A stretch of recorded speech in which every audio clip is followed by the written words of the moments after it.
Good evening and welcome back to 31 Horror Nights. It's October 27th and tonight's movie is The Borderlands. The Borderlands, also known as Final Prayer, is a 2013 found footage movie from the UK.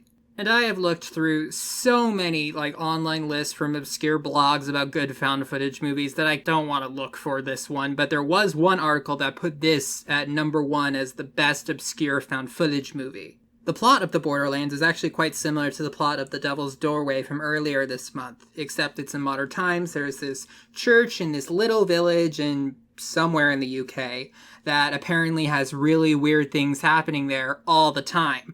And just like in The Devil's Doorway, the Vatican is sending people there to investigate it.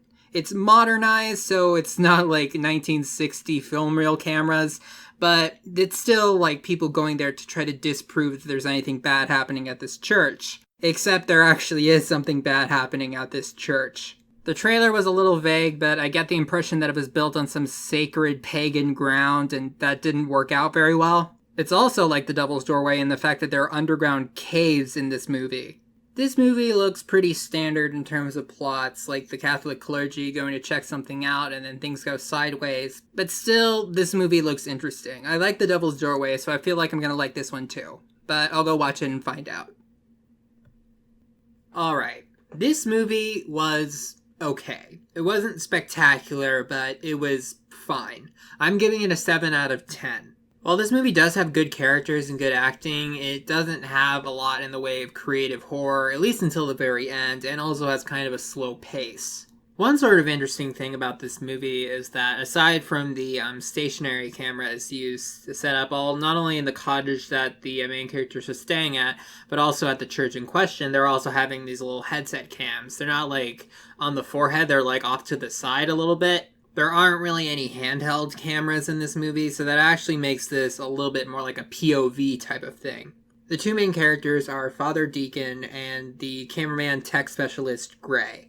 And Gray he calls himself a believer, but he also kind of snakes around it. I think the implication is that he's sort of agnostic, maybe a hopeful agnostic, but he's working with the Vatican to help out with this investigation. Father Deacon, or actually no, I think they called him Brother Deacon. He's kind of a loose cannon in the church. He has a hot temper and very deep convictions. We've seen his character type in several things. There are also a couple other characters, but most of the characterization in this movie is with these two and their interactions with each other. We got two good actors, and there is some very well-written interaction between the two of them.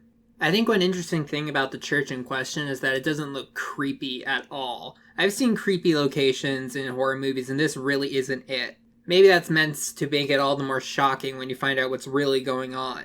This movie is a lot like The Devil's Doorway in the fact that the people who are actually doing the investigation from the Catholic Church, they are absolutely unconvinced that the miracle is real because they've gotten so many people trying to trick them or just trying to get attention over the years. In fact, their demeanor goes beyond skepticism, it's downright cynical. Compare that to the priest for the supposedly haunted church. He's young, bright-eyed, seems really excited to be doing his job. He seems a little suspicious, but he doesn't seem like necessarily a bad person.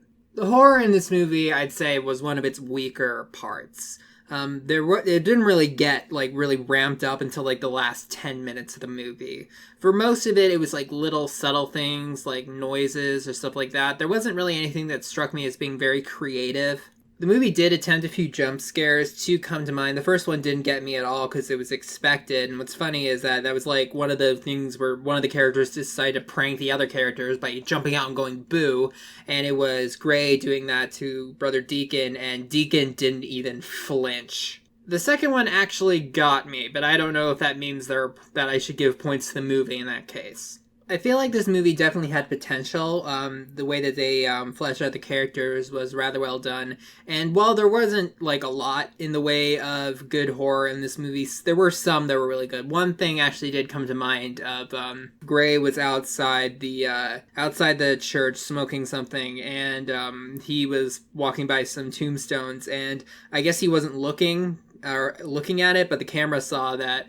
For a few moments, it saw that the tombstone was marked with him, and then it was blank to current date, his life was taken too soon. And then he looks away and then he looks back and it's back to like a name that's similar, but it's different. That there was actually a very subtle touch. But still, I'm getting more potential from this as opposed to something that I saw that was really interesting and innovative.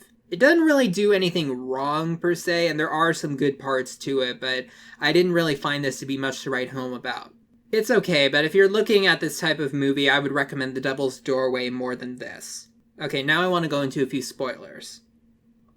Probably towards the second act, they're investigating the church, and for most of it, they only investigate it during the daytime, but they see the priest of it, like, wandering around, even though they told him to just leave it to them and not really interfere. But one of them follows him up to, like, the top of the church, and he was, like, saying, it's like, how can you not believe me? This is a miracle. And then he just jumps off and kills himself, and that's the point where, like, apparently it's orders for them to just pack up and leave. They can't do any more.